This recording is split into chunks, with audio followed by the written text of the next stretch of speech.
सरकार ने 5 साल में 12 करोड़ परिवारों को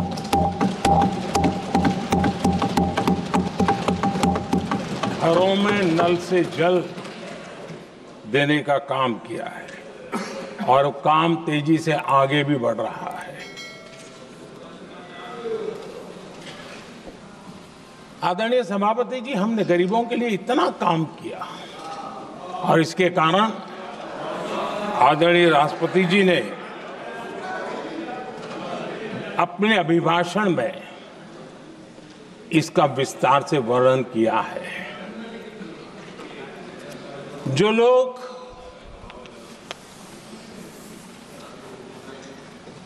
गरीबों की झोंपड़ियों में फोटो सेशन कराकर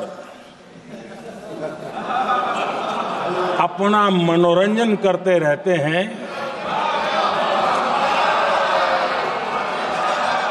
उन्हें संसद में गरीबों की बात बोरिंग ही लगेगी।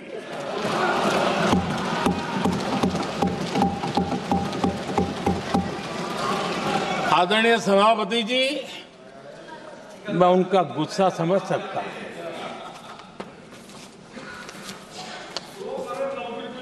आदरणीय सभापति जी,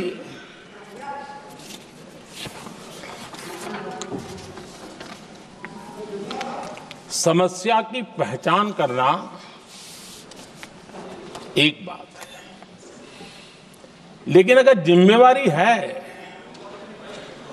तो समस्या की पहचान कर करके छूट नहीं सकते। उसके समाधान के लिए समर्पित भाव से प्रयास करना होता है। हमने देखा है और पिछले 10 साल के हमारे काम को देखा होगा और राष्ट्रपति जी के अभिभाषण में भी देखा होगा। हमारा प्रयास समस्या की समाधान का रहता है और हम समर्पित भाव से प्रयास करते हैं। आदरणीय सभापति जी, हमारे देश में एक प्रधानमंत्री हुआ करते थे।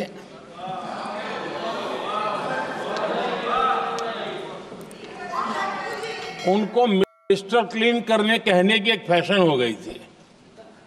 उस प्रधानमंत्री जी को मिस्टर क्लीन कहने की फैशन हो गई थी। उन्होंने एक समस्या को पहचाना था और उन्होंने कहा था कि दिल्ली से 1 रुपया निकलता है तो गांव में 15 पैसा पहुंचता है। अब उस समय तो पंचायत से लेकर पार्लियामेंट तक एक ही पार्टी का राज था। पंचायत से पार्लियामेंट तक एक ही पार्टी का राज था और उस समय उन्होंने सार्वजनिक रूप से कहा था कि 1 रुपया निकलता है 15 पैसा पहुंचता है। बहुत गजब की हाथ सफाई थी।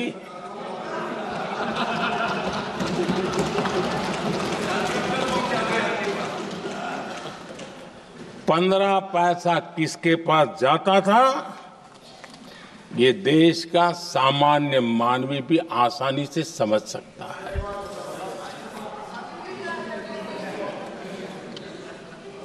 आदरणीय सभापति जी, देश ने हमें अवसर दिया, हमने समाधान खोजने का प्रयास किया।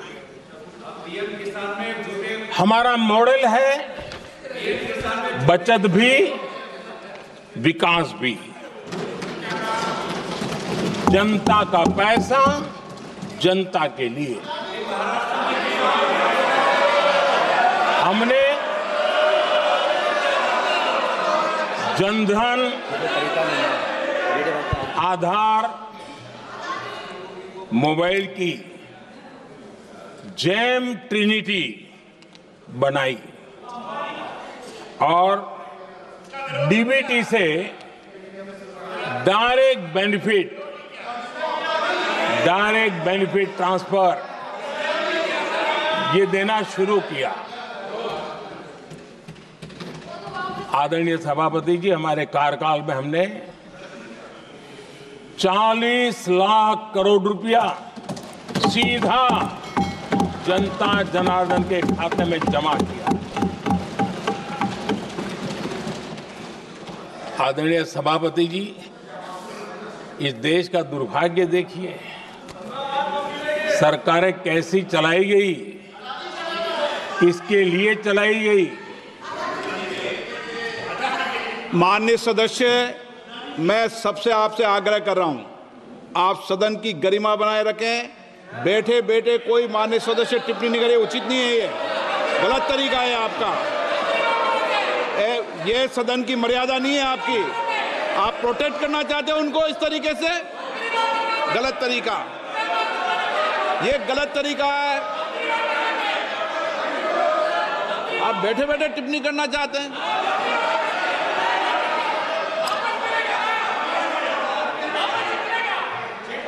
आदरणीय सभापति जी,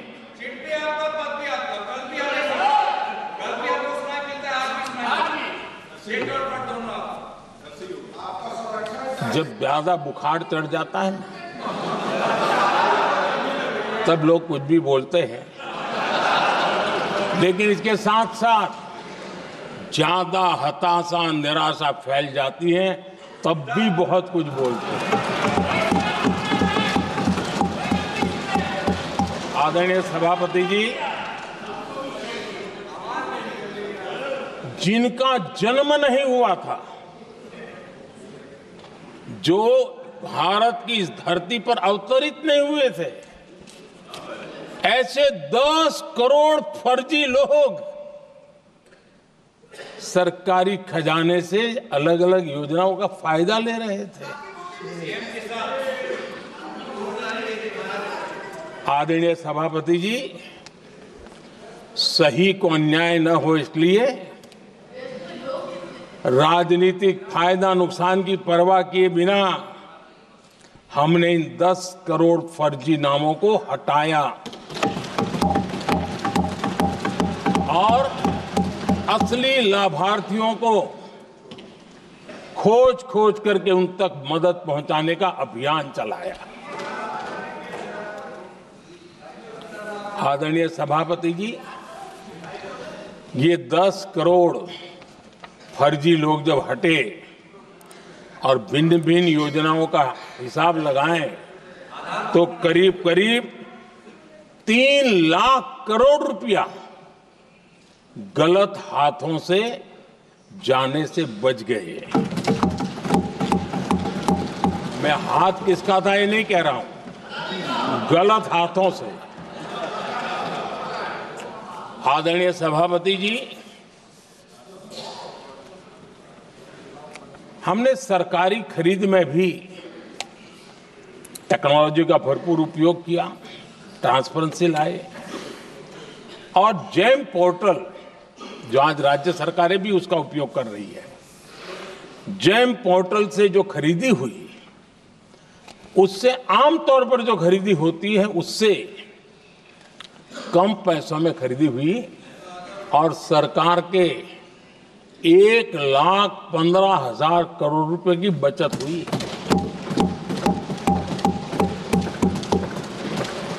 आदरणीय सभापति जी, हमारी स्वच्छता अभियान का बहुत मजाक उड़ाया गया, ऐसा जैसे हमने कोई पाप कर दिया, कोई गलती कर दी, न जाने क्या क्या कहा जाता था। लेकिन आज मुझे संतोष से कहना है कि इन सफाई के कारण हाल के वर्षों में सिर्फ सरकारी दफ्तरों से जो कबाड़ बेचा गया ना, उसमें 2,300 करोड़ रुपया सरकार को मिले हैं। महात्मा गांधी ट्रस्टीशिप के सिद्धांत की बात करते थे।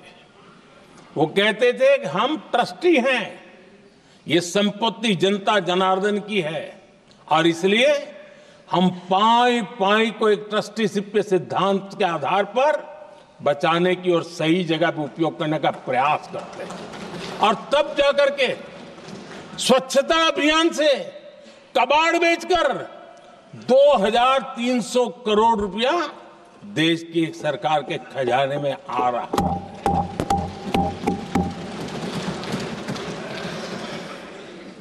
आदरणीय सभापति जी, हमने एक महत्वपूर्ण निर्णय लिया इथेनॉल ब्लेंडिंग का।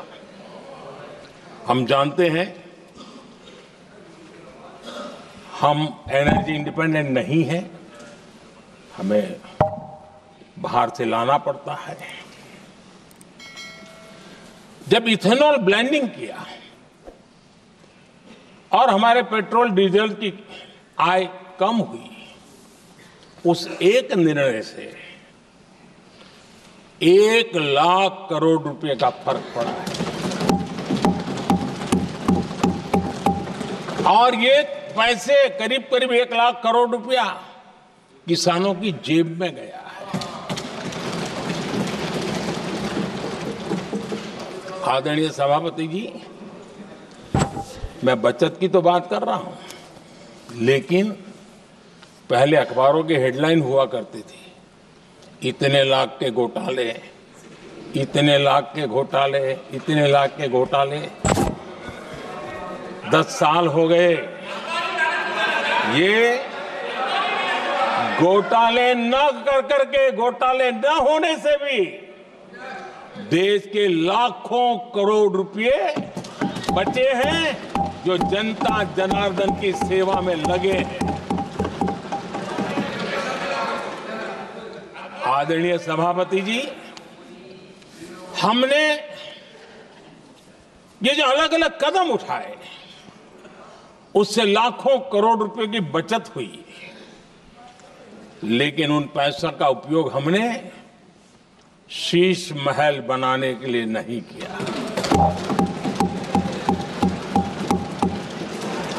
इसका उपयोग हमने देश बनाने के लिए किया है।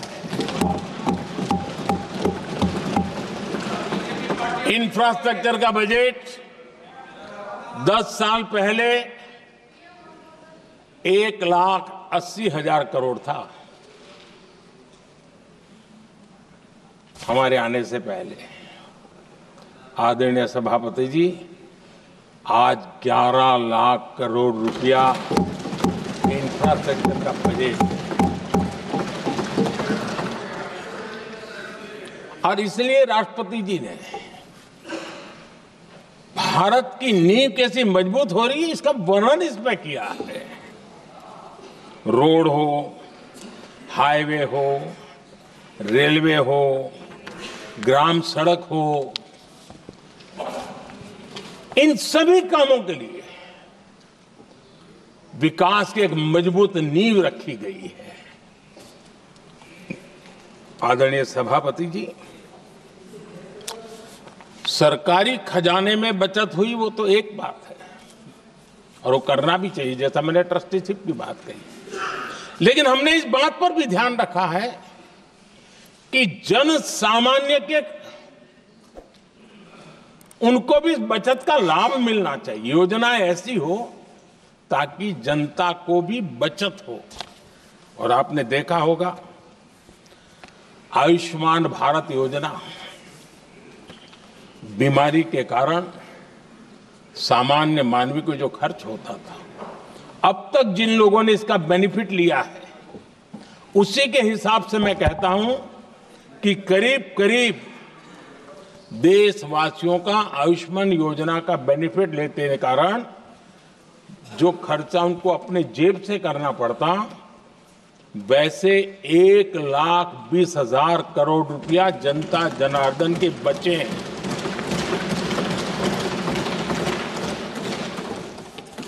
ये आवश्यक है कि ಅಮೆಜಾನ್ ನಿಂದ ಏನೇ ತಗೊಂಡ್ರು ಎಷ್ಟೊಂದು ಕಾನ್ಫಿಡೆನ್ಸ್ ಬರೀ ನನ್ನದಷ್ಟೇ ಅಲ್ಲ ಇತರ 3 आज मध्यम वर्ग के परिवार में 60-70 साल उम्र के परिवार के स्वजन हो तो स्वाभाविक है कोई न कोई बीमारी आ ही जाती है। दवाई का खर्चा भी होता है, दवाएं महंगी भी होती है। हमने जब से जन औषधि केंद्र खोले हैं, जिसमें 80% डिस्काउंट होता है, और उसके कारण जिन परिवारों ने इन जन औषधि केंद्रों से दवाइयां ली हैं, उनके करीब करीब 30,000 करोड़ रुपए दवाई को खर्चा बचा।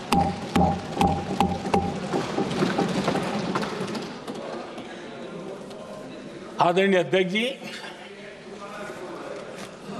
यूनिसेफ का भी अनुमान है